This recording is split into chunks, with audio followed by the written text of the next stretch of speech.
What's good, Rag Squad? Welcome back to another how-to video, guys.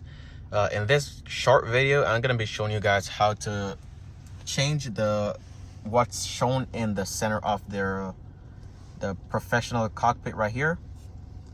This 10.3 inch screen just shows you, basic functions of the car. Obviously your speedometer and all that type of stuff.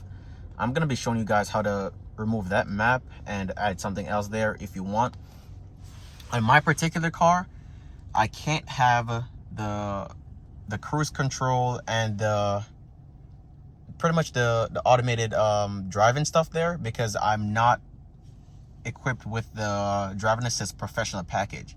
With that package, you're able to click the BC button and see all the cars like surroundings and stuff there, like pretty much what's going on while the car is driving itself.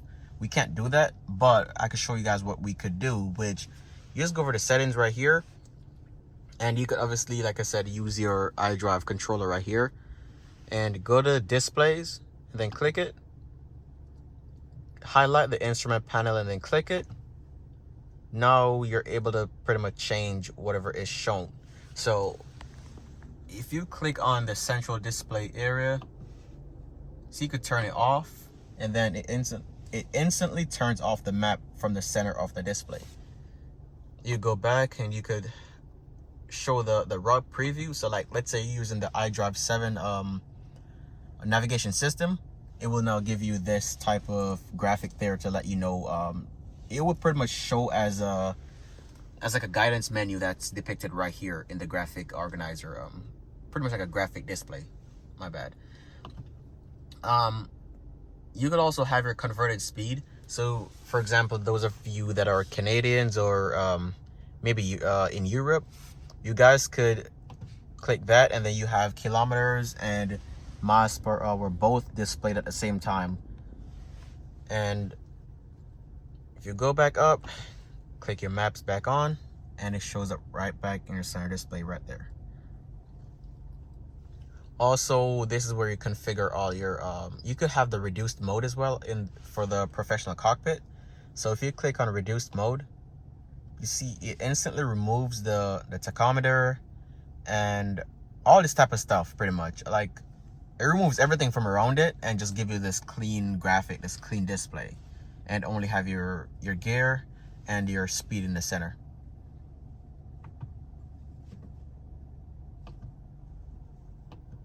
So I'm gonna go back, and I'm gonna turn the converted speed off because we don't really use kilometers here in the United States. So I'm just gonna turn it off. And you have your speed limit assistance. You could turn those off. So that's your speed limit sign that will show up right there. Mine's blank right now because the car wasn't driving to detect the speed limit. So you could turn those off, or you could adjust when the speed comes on. And this is pretty much like a graphic over here that shows you what it looks like. And that's how you turn them off. So that's pretty much how you set up everything in the professional cockpit right here. I'm gonna go ahead and remove the reduced mode, and everything comes back to normal. So that's pretty much how you set up your entire professional cockpit package, guys. So that's it for this how-to video. Be sure to leave a like, be sure to leave a comment of what other how-to you want to see in the car, and I'll gladly make a video on it.